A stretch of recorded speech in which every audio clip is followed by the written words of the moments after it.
And welcome back to the Sports by Schmucks podcast. Hard to believe this is number 11, actually. And to mark the 11th episode, we brought in our newest writer, Josh Spadafora. Probably said that wrong, even though I practiced it before. And Sean McDermott is with us as always because he's the only other person who ever does this. So, hello, guys. What's up, Brett? Oh, God, this is a good start. Anyways, so today we will be talking about the Olympics and the NBA All-Star Weekend, which is happening this weekend, actually. Yeah, it's this weekend. This weekend. Holy crap. It's February 5th. It's going to be, oh my God. It's my mom's birthday soon. Oh God, I got to get a present. Anyway, but first, we're going to talk about the Michael Sam news, who was the defensive end at Missouri, going into the NFL draft this year and came out of the closet on Sunday night to the surprise of many people outside of the football world. It's safe to say his team knew about it all throughout the season. He told them before, and a lot of scouts and NFL teams already knew about it. Well, they actually didn't already know. They kind of had suspicions. It was going around at the Senior Bowl that he might be swinging the other way, but he just wanted to kind of get out ahead of it and came out to the media and public before it became just like a Manti Te'o situation where it just kind of snowballed out of control instead of him controlling it. Yeah, that's right. So pretty much, I guess we're going to start off with that. I'm pretty sure we're all in favor of him coming out, so I don't need to ask what was your thoughts on it. But what I want to talk about more is how his draft stock has already taken a hit. He was projected to be a mid-round pick, and he's already, in some mock drafts, falling at least 30 spots, so at least a full round. So, Sean, you have been our draft guy. You said you took a look at Michael, his stats and what he did. He's the co-defensive player of the year in the SEC last year. What do you think it's going to do to his draft stock? Well, looking at his draft stock, mock drafts, you never know. Things can happen. Anything can happen, especially when it comes to the mid-round picks. Looking at it, even looked at Mike Mayoff and what he said and all the big NFL analysts, anywhere from 3s and 7, but more than likely probably the 4s for the what round have you taken? He's got a good motor. The problem is he's kind of an undersized defenseman where he could play linebacker but doesn't have the coverage skills. So he's kind of has that. They got to kind of figure, depending on the team, got to figure out where they're going to put him. If they're going to put him a linebacker, he's going to be a developmental player anyways. So if he was going to go to, say, I don't know, the Patriots or some kind of team with a 3-4, you probably wouldn't see him for the first year, and if you did, very sparingly on pass rushing downs. If he's a 4-3 end, he's going to need to bulk up and get stronger since he's about 6 foot, or about 6'2", and about 260. For a defensive end, that's not too big, considering like tackles are usually 6'7", 6'8", and like 330, and they're just going to push him around. He has good speed rushing ability, but he can't get underneath linebackers, offensive linemen to push him through. So he's probably one of the 3rd and 4th. If he goes to a 3-4 team, developmental, as I said, 4-3 needs to put weight on, and then we'll see it go from there. But this is going to affect his draft stock. This, unfortunately, is not going to be any way around it, especially since he's projected to go anywhere from 3 to 7. So even if you put him on the 4th and he slides down the 5th, there might be that well, he slipped because he's gay. Well, he is kind of predicted to be in that area. So it's really hard to say if he's going to slip until you see him at the combine and see how he does and see what his numbers are, because numbers are usually the big predictor of where you're going to go. Jim Ponder, who was really supposed to be a 2nd-round pick, most mock drafts said he went up 13th. So it's hard to say before you see him at the combine where players are going to go. But until then, it's wildly predictive, where he might actually go. So I thought maybe a 3rd to 4th, considering his ability and he's what he can do. But until combine numbers, I just don't know. See if he bulks up for defensive end or if he slims down to go to a linebacker.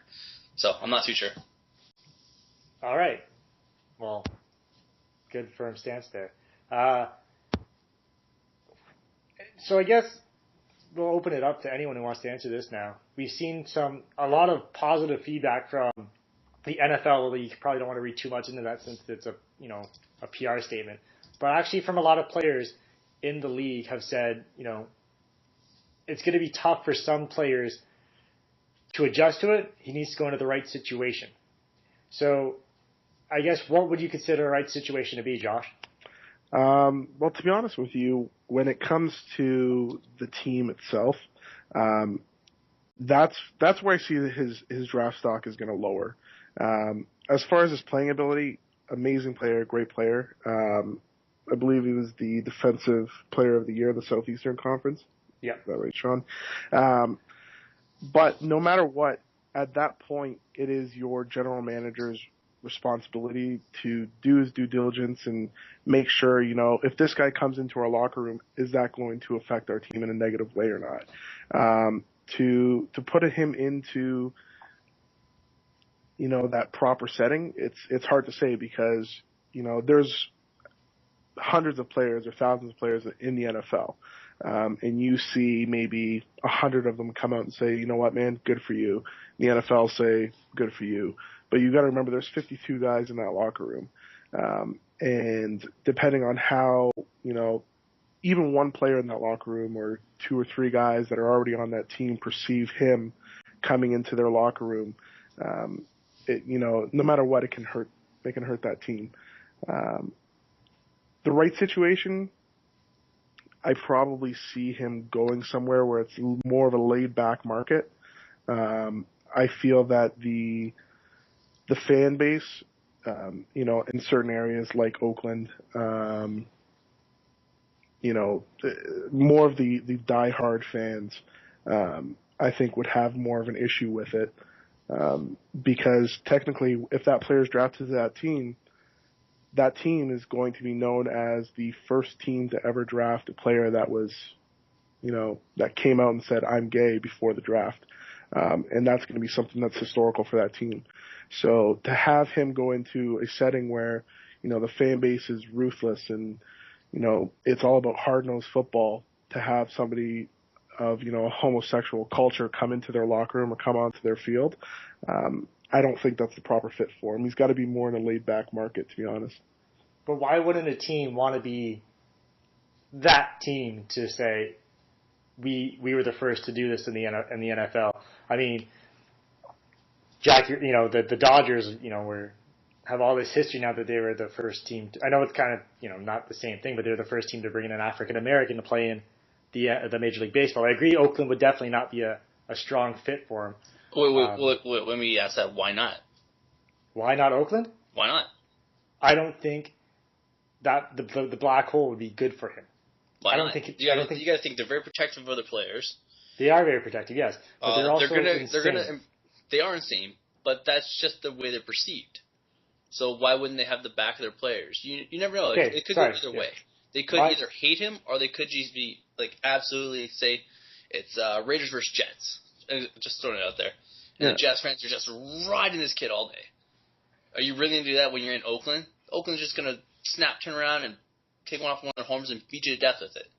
Oh, yeah. So maybe the fans was the bad part about Oakland. But they're not a very good locker room for him to be in. Oh, yeah. They don't have anybody established enough in their locker room, I'd say, to stand up and be like, this is acceptable in our locker room. Yeah. They don't have that culture built in. You're going to want to go, the best team for him to be would be someone with a strong culture of leadership already in there. So someone like a Pittsburgh who has Tomlin's been in there forever. Yeah, I think if he's going to go to a team, it's not even more of a veteran team.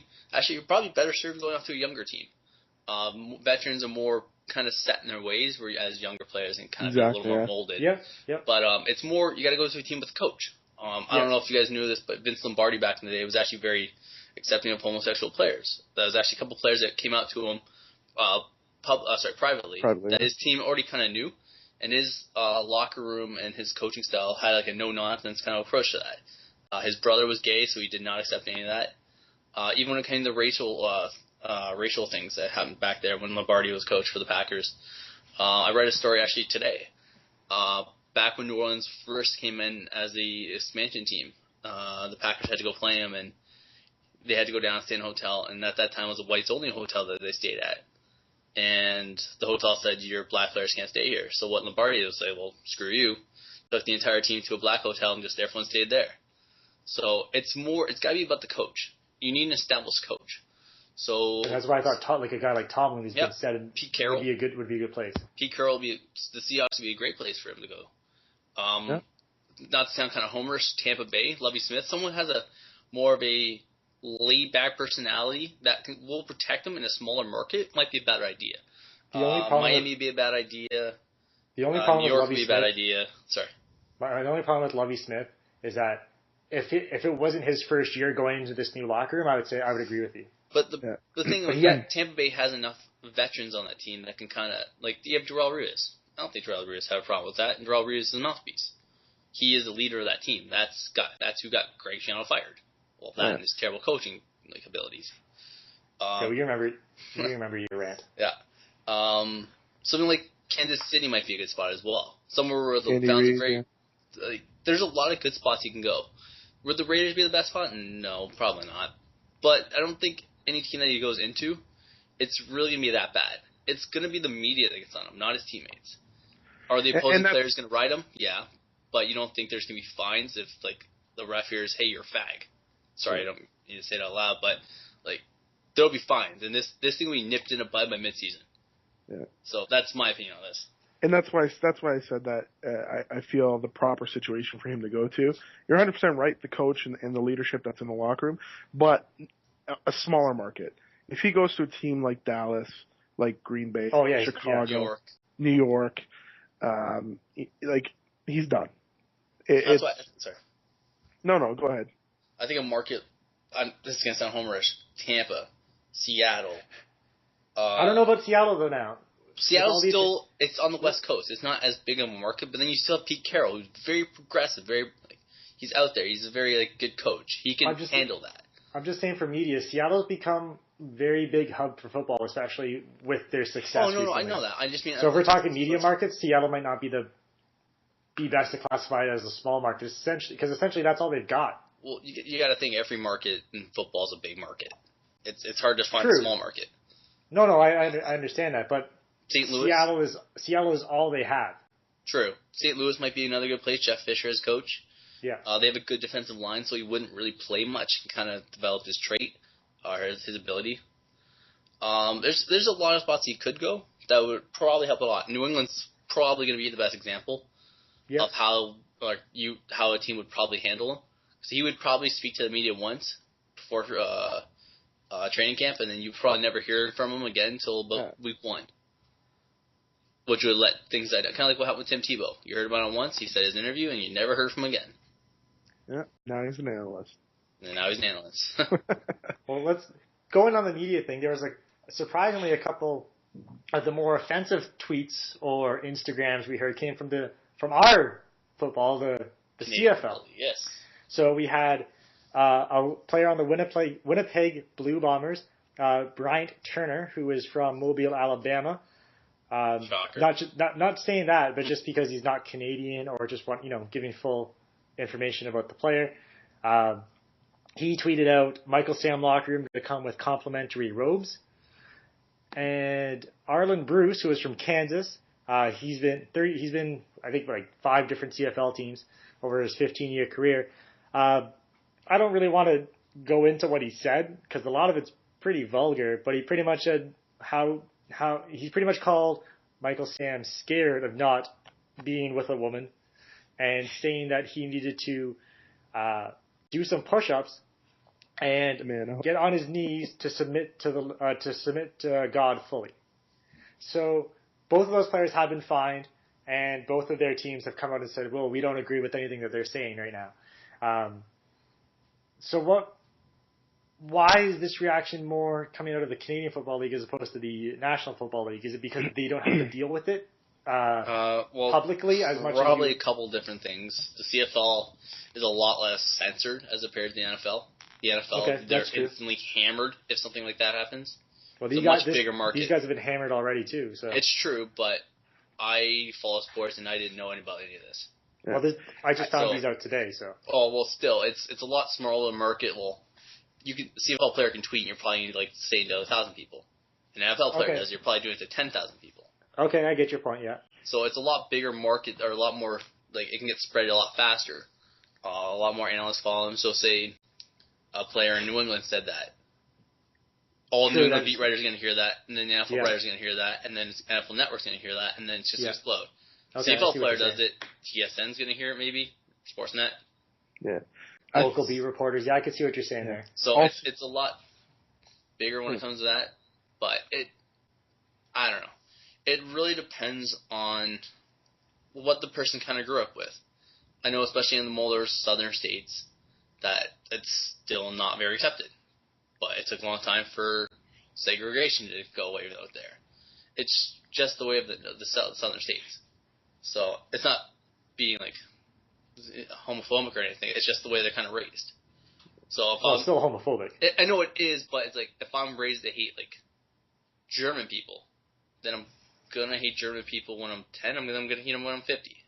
It's hard to kind of get out of that mindset until that entire area kind of changes their mindsets. It is hard to get out of that mindset, but you have to try. It's true. No, I fully agree with that. But some people, especially when it comes, like your job and your entire thing, your entire career, what you've meant to be at this point is to be a macho guy. And then someone comes out that's gay, and usually when you think of gay, like you don't think a tough guy that's gonna like knock you on your ass with a tackle. You think of a guy that's in a gay club and raving it up, sort of thing. Yeah. So it's you got to change the outlook of who gay people can be and who they are. It's more of a not personnel thing, but a vision thing. How you see them, that's got to change before the culture can change fully around the world. Like look at Russia and Sochi. There apparently gay people live in Sochi. Even they have gay clubs there. It's perception. That's the word I'm looking for. The perception's got to change before a culture and before people can change their mindsets.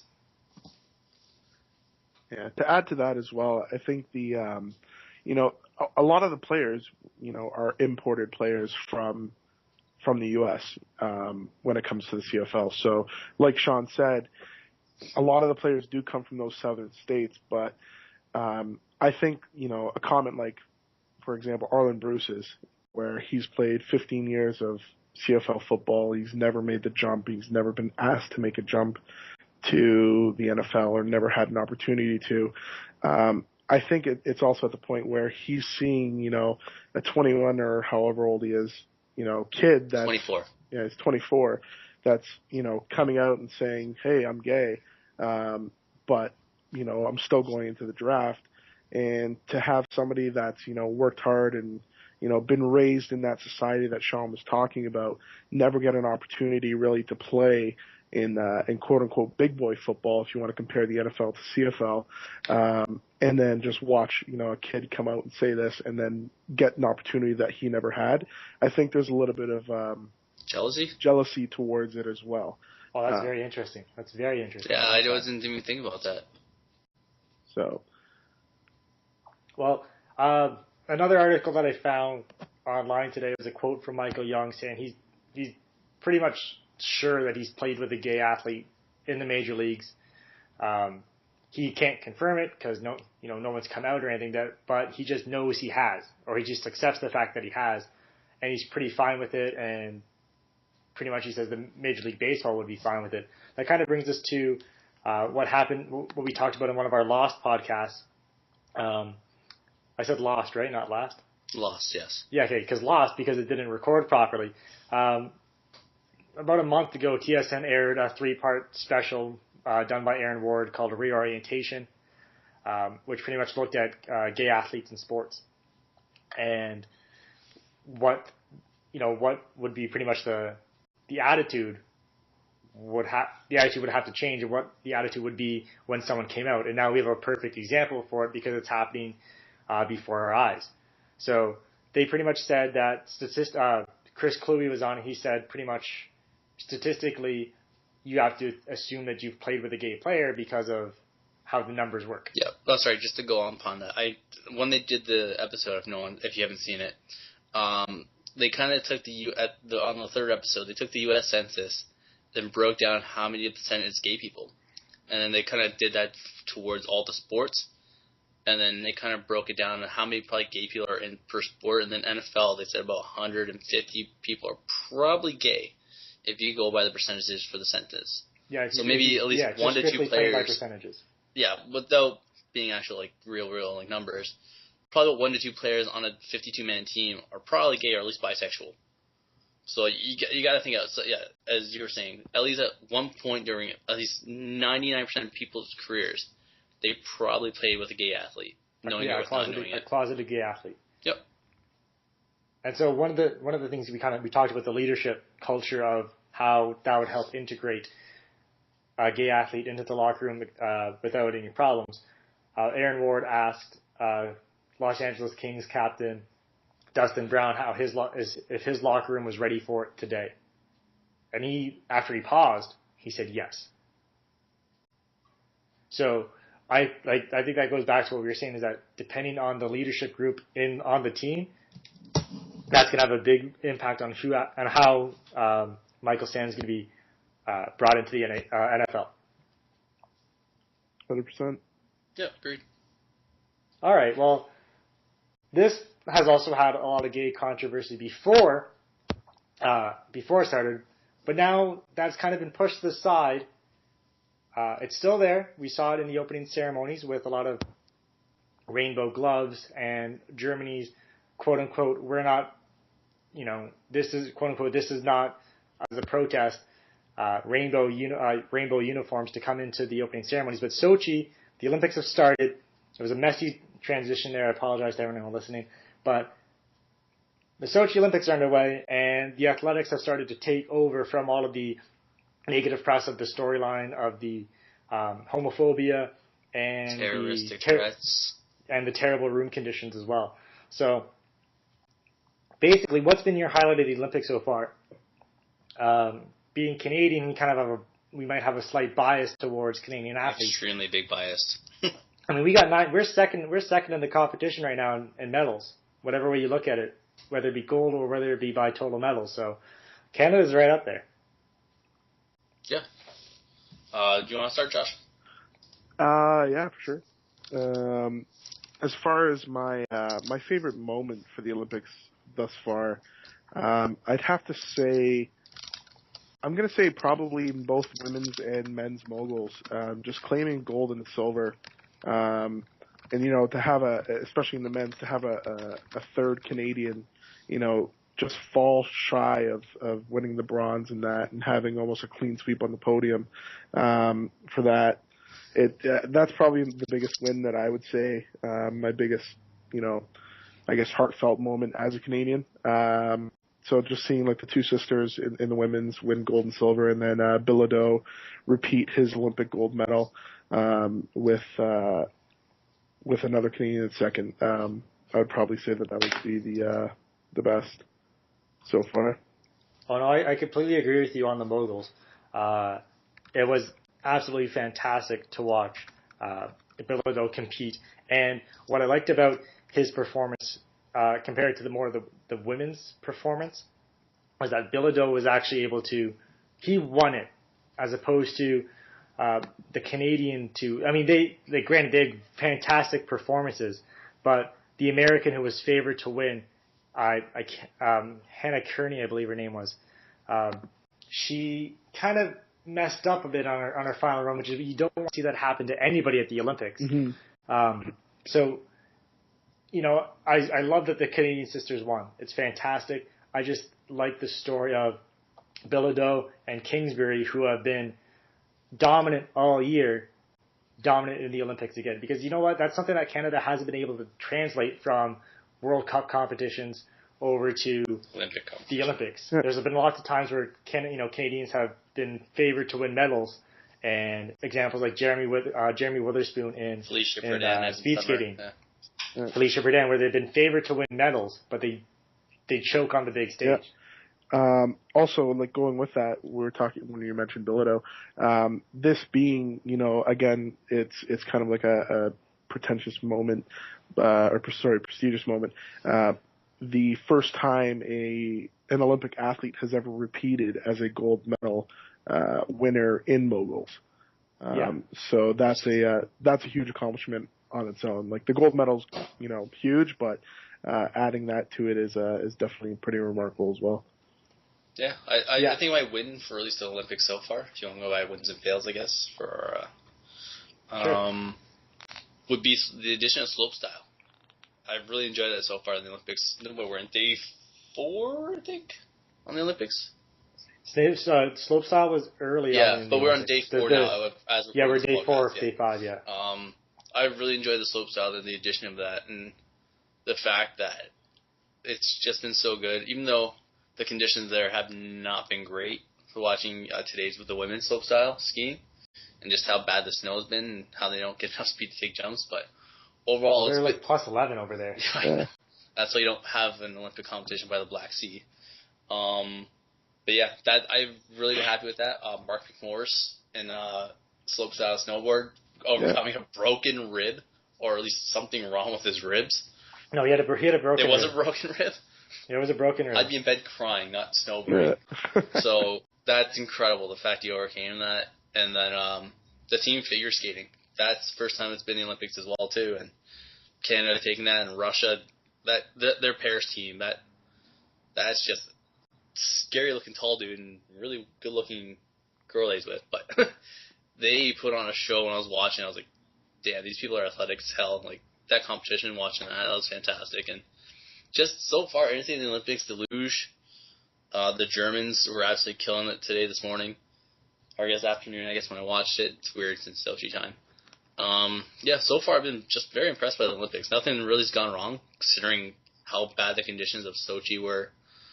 Except for the ring in the opening ceremony. Yeah, true, but then you gotta go to Vancouver when the pod things didn't open up. That's true. So that's true. Things happen. Well, as much as I like that we want a medal in figure skating, the team figure skating, I just can't take any judge sport seriously. Yeah, especially when it comes to figure skating. Corrupt as crap, but... Well, there were rumors. There's an article in the Russia Globe and Mail. And the U.S. Conspiring to keep Canada out of gold. Yeah, I saw that too. Pretty much.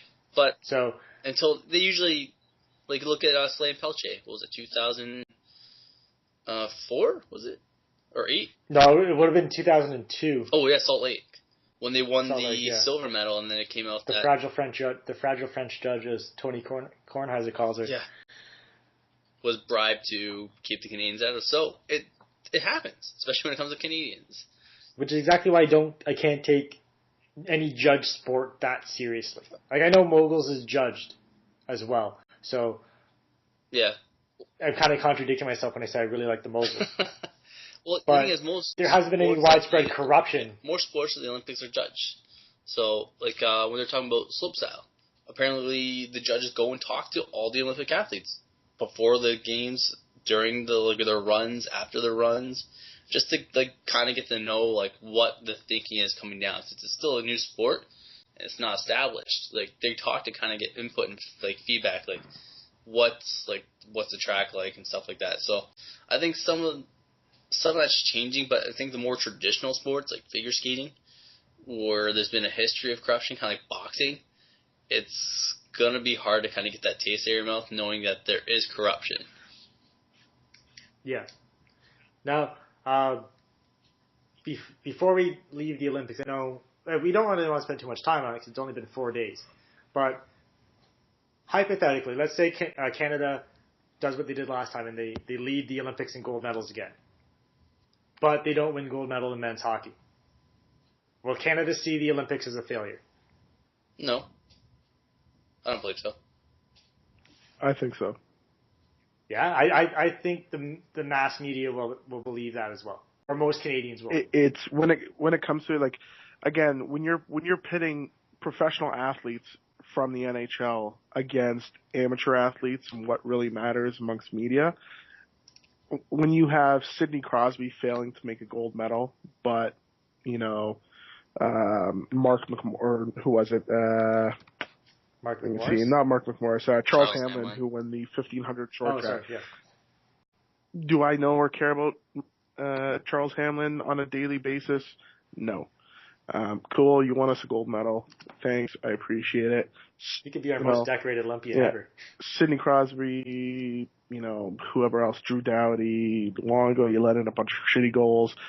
Whatever, you guys let us down. And being professionals and putting together a team of the best hockey players worldwide from your country and failing at winning the gold medal, I think is way worse than is going to be considered to be way more of a failure than anything. So, well, that wasn't really a question. We'll still say we still won the overall medal. Like, even say we win overall medal, that's gold. And no, he answered the question. So. He said that because of the weight put on by Canadian media. So what if we win silver or bronze then? So it's still considered a fail? I would still consider a fail. Okay, that's what I was just wondering.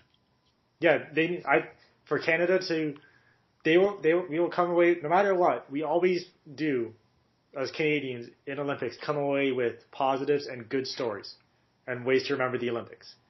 Even though we only won one gold medal at the Summer Olympics, that was still our highlight. We still had something. Yeah. But the crown for Canada for this Olympics and for it to be remembered by is going to be the Olympic hockey tournament, the men's hockey tournament. Yeah. And that's the thing is it's just hockey as a sport is exactly what Brett said, where media covers it, daily. You have Hockey Central at noon, or that's hockey tonight, whatever you want to call them. Whatever shows we have or whatever reports we have in newspapers, news articles, it is by far it's the national sport. Whether technically it's lacrosse, hockey is what Canadians breathe. Live and breathe by. Yeah, and for us to for us to not gain a gold in it, it's hurtful to Canadians. Canadians will feel upset, disappointed that we didn't succeed in our sport. I'm guessing it's kind of like Turin. That's why no one really remembers Turin, because we didn't medal. So exactly, we remember Turin. We remember some of the athletes in Turin, but a lot of Canadians, the first thing they think of Turin is, we finished like medal. eighth. Yeah, we finished like eighth. We lost in the quarterfinals, or whatever it was. Yeah. I think it was the quarterfinals. We came in 7th or 8th. We were really good. Yeah. So yeah, I personally think it's bad that this is happening, but if Canada doesn't win a gold medal, we're most likely to say, well, yeah, we were good, but we didn't win it. Yeah. Okay, so yeah, it's only day 4 of the Olympics, so let's not get ahead of ourselves with medal counts or anything like that. So we're going to move on from the Olympics to another competition with judges and random events. The NBA All-Star Weekend is this weekend.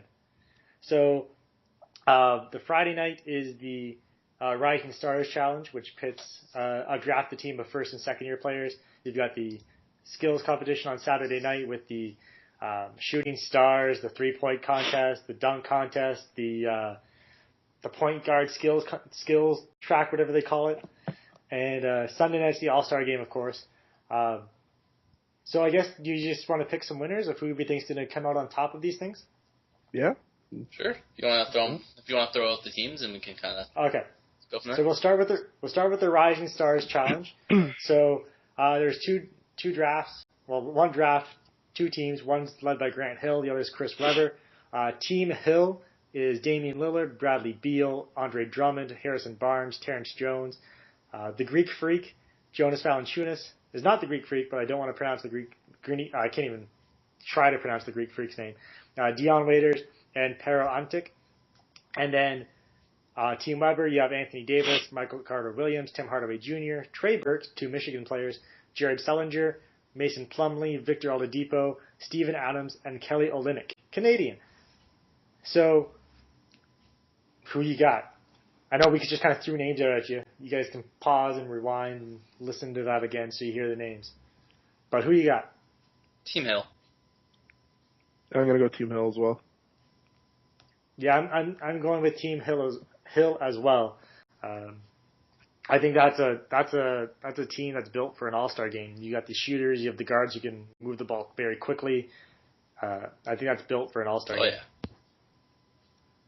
But we were talking about this before. I personally, I would take team if it's a full defensive playing serious game. I think Team Harper will win. Yeah, if you were to say, hey, here's the players I'm going to start a team with, here's the team that's going to go on for my future for the next 5 seasons, I'd probably go Team Weber. Josh? Yeah.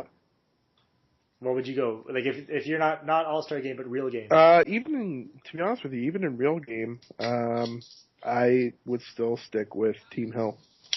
Okay. Okay, so the next competition, I guess just something notable about the Shooting Stars competition is that Steph Curry and his dad are going to be participating together. So that's pretty cool for that. I guess we'll go right to the 3-point contest. So in the 3-point contest, as I go through my multiple tabs, we've got from the Eastern Conference, Aaron Aflalo, Bradley Beal again, Kyrie Irving, the defending champion, and then Joe Johnson from the West, Marco Bellinelli, Stephen Curry, Damian Lillard, and Kevin Love, who is a former champion who won in an epic shootout against Kevin Durant a couple of years ago. I can't say no to Steph Curry in this situation. You know what? Steph Curry, by far, he shoots the ball lights out.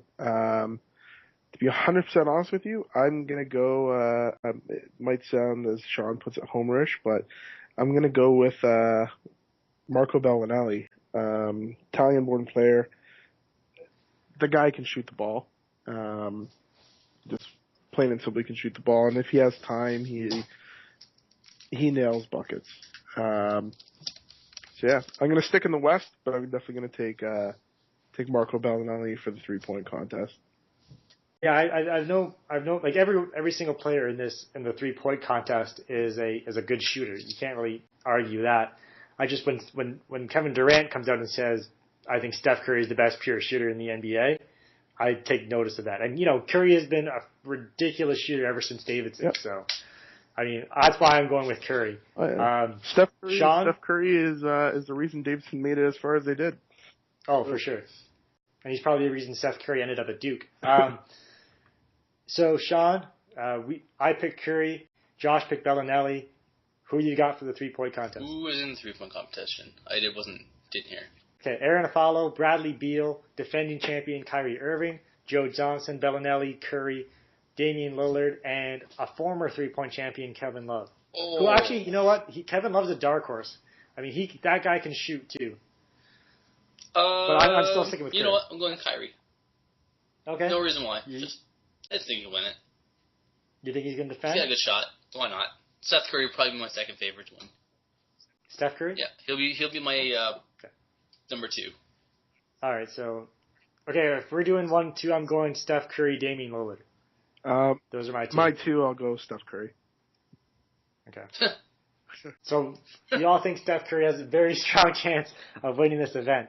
So the next event for the NBA All-Star Saturday night is the new Slam Dunk Contest, which actually is pretty cool. They revamped it a bit. They had 2 captains, kind of like the Major League Baseball decides to have 2 captains pick the home run derby. This year you've got Paul George is the captain, and he is taking Terrence Ross, the defending champion, and John Wall with him to represent the Eastern Conference. And then you've got, you've got Harrison Barnes, you have Damian Lillard, and you have Ben McLemore representing the Western Conference. So the way they're doing it is the first round is I'm very interested to see the first round where it's a 90-second free-for-all where pretty much they're trying to get as many dunks as possible. And then the second round is one-on-ones, one Eastern Conference versus one Western Conference participant. And then the first conference to get 3 wins in those matchups will win the dunk contest. So there's no single dunk champion anymore. It's a team. The fans have a dunker of the night, if you want to say, as they have put it. That's their, I guess that's, you can consider the best dunker of the night, like the former dunk champion, but they're doing it more as a conference now. So, I guess question would be who do you think is going to win, which conference will win, And who do you think is going to be the dunker of the night? And anyone can start off with it. I will go with the East winning the competition with T. Ross, Toronto, retaining his crown as dunk champion. Hashtag Ross Rise again. Yep. That's my choice. The East just has, better dunkers. It's not that great of a field, maybe other than Terrence Ross. I don't see them throwing up anything innovative. Harrison Barnes is probably the guy out of the West that's probably going to do the best for them. But yeah, I got T. Ross in East winning. As far as the total crown goes, I'm probably going to go with the West, just because they have Harrison Barnes and Ben McLemore. Terrence Ross is probably going to be my choice for dunker of the night, but I just feel that the creativity between McLemore and Barnes is going to by far surpass, the three of the guys in the East with Paul George and Terrence Ross and John Wall. John Wall's not a dunker to me. He's a passer. So I don't know. That's just my input on it. I think the West is going to win, but Terrence Ross will probably throw out the biggest dunks. I'm going to go with, as someone gets a phone call, I'm going to go with the Eastern Conference because of Paul George. And I think he's going to win dunker of the night. Remember that 360 windmill he threw down during the middle of a game? Yep. On a fast break? Yeah. That's in-game. I don't know. I think he and Terrence Ross will be able to do a lot of... Don't get me wrong, I like Ben McLemore, and I love Harrison Barnes. But I just think that Paul George has the ability to bust out a crazy dunk. Same thing, we saw Terrence Ross prove it last year. And when you go with a dunker of the night, as voted by the fans, they're going to pick the most popular player, which at this point is Paul George. So that's why I'm leaning more towards Paul George winning the dunker of the night, if you will. Mm-hmm. I think, but yeah, it's gonna be. I'm interested to see how this new system plays. It's just within the system, it's the first round is a freestyle round. So the three dunkers for each conference are out on the floor together. They have the ability to alley-oop to each other, to do whatever stunts with each other, and at that which point, will work great with John Wall. Yeah. Oh, yeah. Well, then that's, I think, possibly the reason why Paul George would have taken him, because the guy's going to be able to throw balls off the backboard to Terrence Ross and Paul George all day, or he'll be able to stand there and, behind the back alley-oop at whatever you want to do, or whatever he wants to do.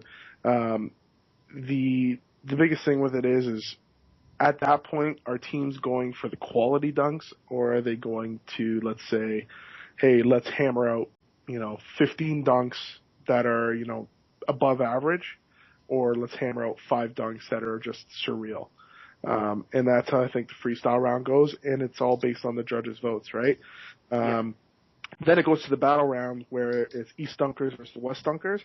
Cool thing with it is based on the freestyle round, whoever wins that freestyle round has the opportunity to pick the order and the matchups, where the Eastern player will dunk first, no matter what. But, he might say, Terrence Ross, you're going to go up against, who's there? Ben McLemore. Yeah, Ben McLemore as an example. Or Terrence Ross, you're going to go up against Lillard. Or Paul George, you're going to go up against Harrison Barnes. Wall, you're going to go up against McLemore. And I think that it's more strategy. So I just, as far as the freestyle section goes, I think that they're going to have more fun with the Western Conference. I don't know, it's just my opinion, but that's fine. Yeah. All right, and then I guess the most boring event of the entire weekend is the actual All-Star game. We've only had really one injury replacement as of recording, which is the 11th of February. I had to look at the date there for a second. Kobe Bryant? With Kobe Bryant, being replaced by Anthony Davis. So, I don't know, I'm leaning more towards a Western Conference victory in this one. Yep. They're just a better team. I would lead more to the Western Conference victory if the actual game wasn't a joke like it is now. There was games, I think, one of the guys that we work with, he actually posted a video of an All-Star game when McGrady and Carter were still on the Raptors. Can't remember what year it was from. I think it might have been 2001. No. It probably was the year that Carter won the dunk contest. It was actually, yes. Same year that Carter won the dunk contest. Which I think is which I think was 2000, yeah. Yeah, 2000 or 2001, whatever it was.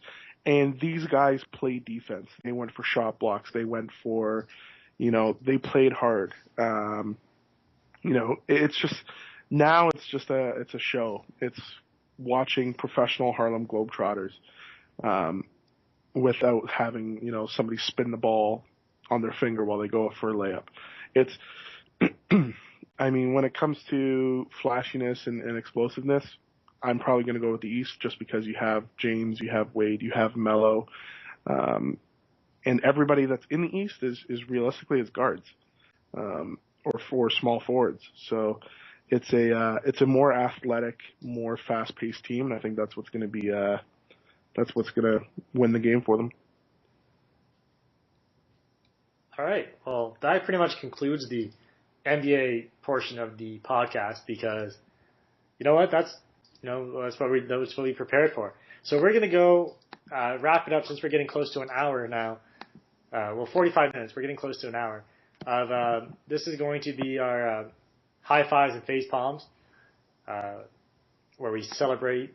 Well, hey, it's actually been almost just a week since we last did ours, so that's pretty cool. What we liked in the last week of sports. I'm going to start off because I'm hosting. So my high five of the week goes to Justin Wadsworth. He is a Canadian ski coach, and he played Good Samaritan. And you know what? This is probably what the Olympics is all about: celebrating sports and the good that can come from it. So what happened was it is in the cross country sprint event. Russian skier Anton Gafarov, or Gafarov probably, it's probably Gafarov. He fell twice during the event, and when he fell, he broke his ski. Wadsworth was able to go out onto the course, and he gave him one of the extra skis from the Canadian team. So, big high five for Wadsworth for helping out a Russian in his home country, which would have been a very huge disappointment for him if he wasn't able to finish the race. My fail of the week is or facepalm of the week. We were talking about wins and fails earlier. My facepalm of the week goes to Masahiro Tanaka. He spent just about $200,000 on a flight to New York. This plane, which normally seats 242 passengers, or the baseline 787 that it's built to carry 242 passengers, had 6 people on it, including himself, his wife, and their brown toy poodle. You don't need a plane that can seat 242 people, to take 6 people. Just if you want to rent a private plane, fine. Just don't rent a gigantic one. Rent like a small charter plane. That's stupid. I know you got a huge $155 million contract, but that's just dumb.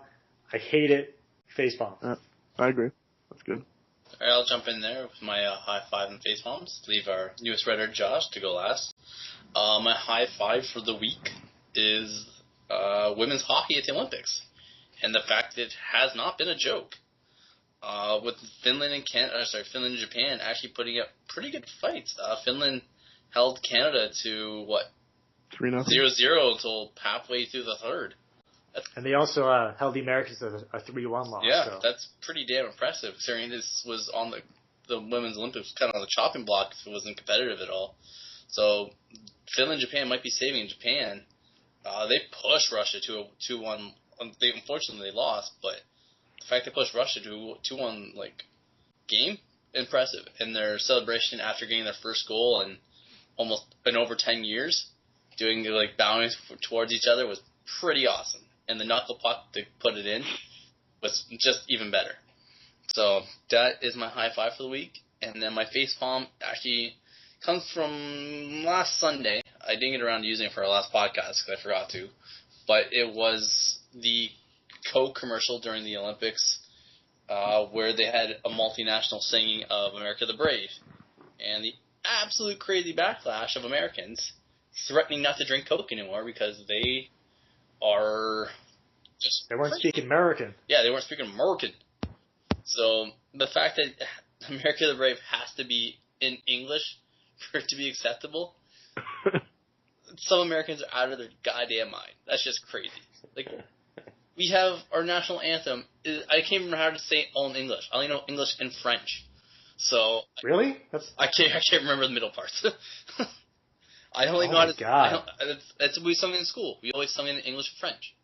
So I've grown up with the English and French way of like singing our national anthem.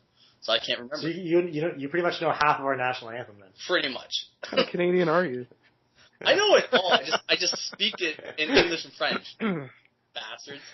So as a Canadian that knows both like ways how to say our national anthem. Well, you know half and half. Okay, you know what? I've had enough of you. It's on to you, Josh. Oh, I know. As in the States, they might as well sing Star Spangled Banner half Spanish and see how people like it. All right, high five for the week goes to Toronto SC. A little shout out to Kieran here, who's our soccer analyst. TFC. He's at work right now. Yeah, he's at work right now. TFC signed the Brazilian keeper, 34 years old, Julio Cesar. And to me, it just adds an abundance of international talent. Bringing in players like striker Jermaine Defoe, the American midfielder Michael Bradley, bringing back Dwayne Di Rosario, having Gilberto as well. The team's not messing around this year. So big ups to the manager for TFC for that one. Facepalm, I'm going to go with Sean White, who for the first time in the last two Winter Olympics, so for the first time in the last three, first time in 12 years, did not even medal in his snowboard event. He actually finished fourth, had a little hissy fit about it. That's my facepalm, so that's pretty much it. I think this calls for a TFC trip for Sports My Schmucks. I think everything's going to be good this year. Yeah, you guys have fun. Yeah. Wah, wah. You make tons of money, you can fly down. Yeah. Quote unquote tons of money. Yeah. Yeah, you guys can. I'll go to Regina and watch the Rough Riders. That'll be interesting. And I'll be serious about that. That'd be really cool. Tie-cat jersey. Oh, hey, I moved out here, Grey Cup weekend, and I didn't want to wear my tie-cat sweater because I thought I was going to get hurt because of the reputation of crime in the city. So I avoided that. But this place is actually very nice. The reputation is very bad. All the crimes are really just drunk people. So people getting drunk and inebriated, that's really all that happens here. You just moved and public intoxication. You just moved to a western version of Hamilton. Yeah, pretty much. Yeah. Less pollution. Less pollution, pretty much. This neighborhood is pretty much, actually, say East End Hamilton. Okay, yeah, that's the dirty part of Hamilton, so. Well, it's not dirty, but that's what it. There's some vacant stores in the downtown that are looking to be filled. Yeah. Is all I'm going to say. I don't want to trash it because it's a very nice town to live in. Yeah. So Josh, you did very well on your first time. So congratulations to you. Oh, thank you, sir. You're still working on those NBA draft previews, right? Yep. The next one coming up is. Let me just double check here and see who I have. Hold on here. I have a rough draft of it coming up. Sean, while he's looking, you're working on our NFL.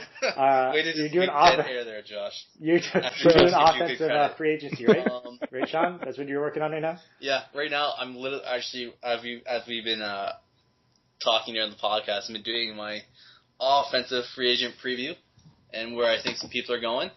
Right now I'm working on wide receiver, so hopefully by the end of today, hopefully tomorrow, you'll have that at 3, guys.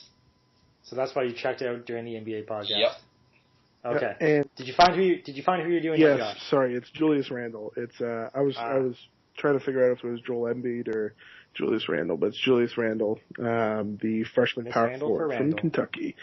So that's who's up next. All right. So, what's your Twitter handle again for people who are listening? Mine or Sean? Yeah. It's Spads DJ, so SPADS DJ. All right. Sean, you want to give yours? That'd be Sean SEAN and underscore MCD2 on Twitter. And I am at SmithBR10. We are at Sport by Schmucks because of character restrictions. You can look at our blog, sportsbyschmucks.blogspot.ca. YouTube channel, you're on it, so subscribe to that. Please leave a like and a comment. Maybe argue with what Sean was saying about Michael Sam, or what Josh said about the Western Conference winning the dunk contest. Anything, or what I said about Canadians not caring about about Canadians thinking the Olympics were a failure if they lose the hockey gold medal. Anyways, comment with us, interact with us. We're bored. Let us know what you want us to talk about. Yeah, that's another good one. Give us a suggestion for next week. We had someone who said, don't talk about wrestling so much, so we didn't talk about wrestling this time. Wait, who said that? Elias said that. Oh, yeah. Yeah, it did Shout happen. out to Elias. Yeah, there you go. Shout out to the one person who reached out to us, who wasn't a member of, or wasn't a writer here. Anyways, we're going long. We're this close to an hour, which is a new record.